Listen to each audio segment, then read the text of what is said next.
Goeiemôre en welkom by ons oggendoordenkings.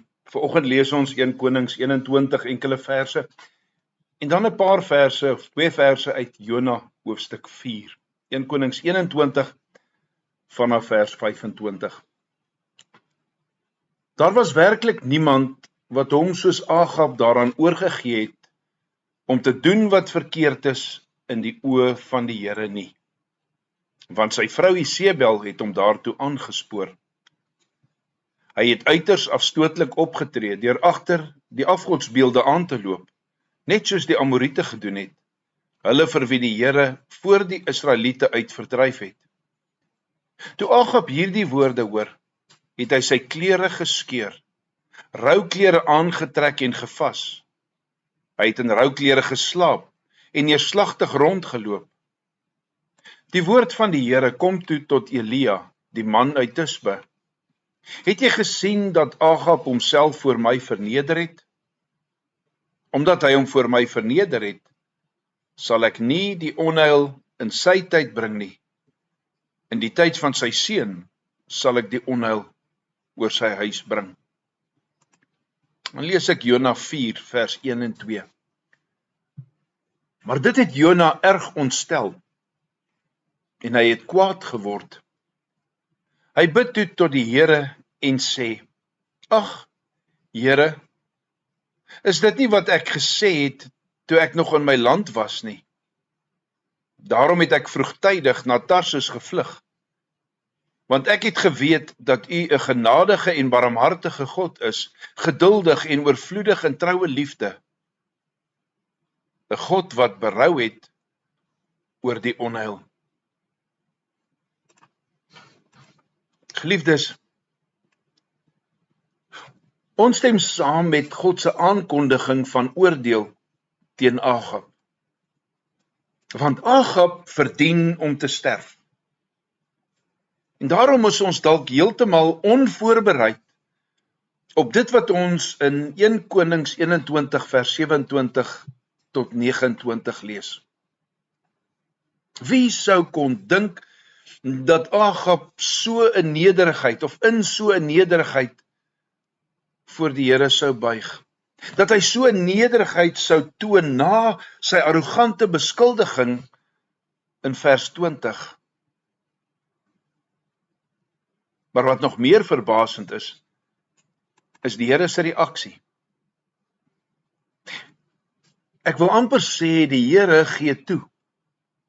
Hy stel die oordeel uit.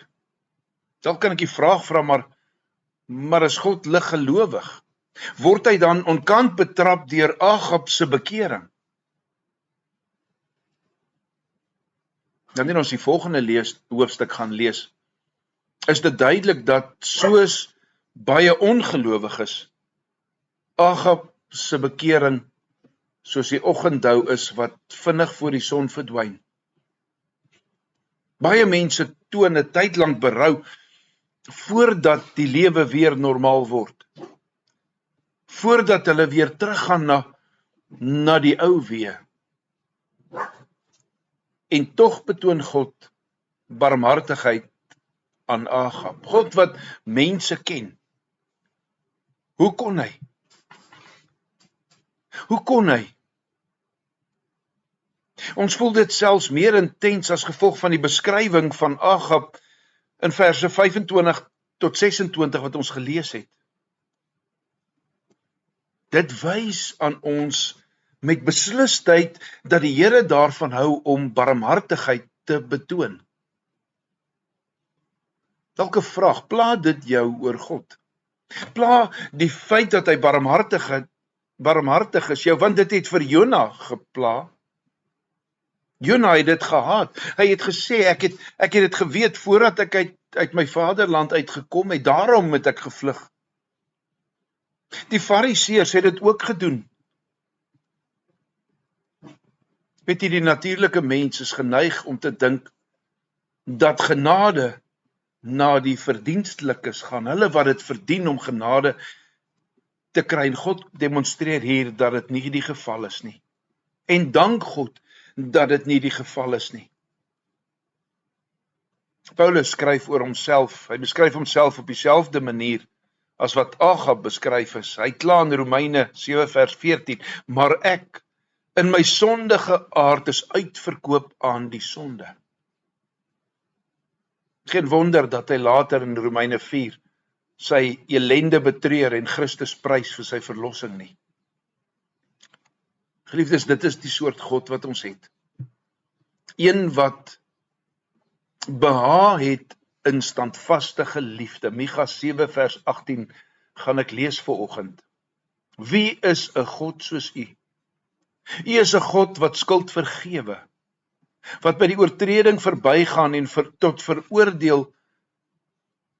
voordeel van die oorblysel van sy eiendom, wat nie vir altyd vasklem aan sy tore nie, maar wat vreugde vind in troue liefde.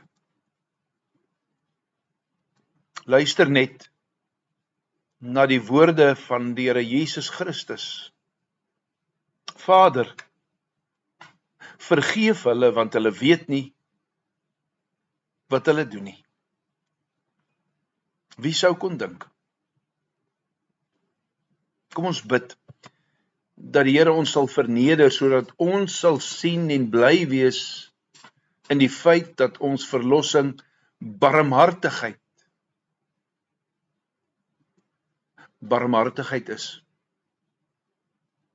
Ontsaglik vry is. Ons hoef nie te betaal nie. Kom ons bid, dat ons alle sondaars kan wys om te drink uit dieselfde fontein van genade, wat jou en my siele verkoop. Kom ons bid saam. Almagtige, ewige God en Vader, Here, vanoggend kom leer U vir ons uit genade alleen, nie uit verdienste nie. Ja, dit wat ons graag vir mekaar wil sê, die frase waarmee ons graag 'n gebed wil afsluit, maar tog wil ons uit verdienste self doen. Kom leer ons om ander te wys, om te drink uit hierdie fontein van genade, waar U sê, my genade is vir jou genoeg. Dat dit dan ook, Vader, ons fokus wees in hierdie tyd, waar ons gereed maak om die herdenking van Christus se geboorte saam te vier. In Jesus naam bid ons dit. Amen. Vanoggend sing ons saam met Gereformeerde Kerk Centurion, lied 464, die eerste en die derde vers.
Geliefdes, vir môreoggend begin ons met 2 Konings. Ons lees 2 Konings 1 vers 1 tot 8 en saam met dit Psalm 9 vers 9 en 10 gaan ons by stil staan, maar gaan lees gerus die hele Psalm 9. 2 Konings 1 vers 1 tot 8 en Psalm 9 vir môreoggend. Aan elkeen 'n geseënde dag tot ons mekaar weer sien.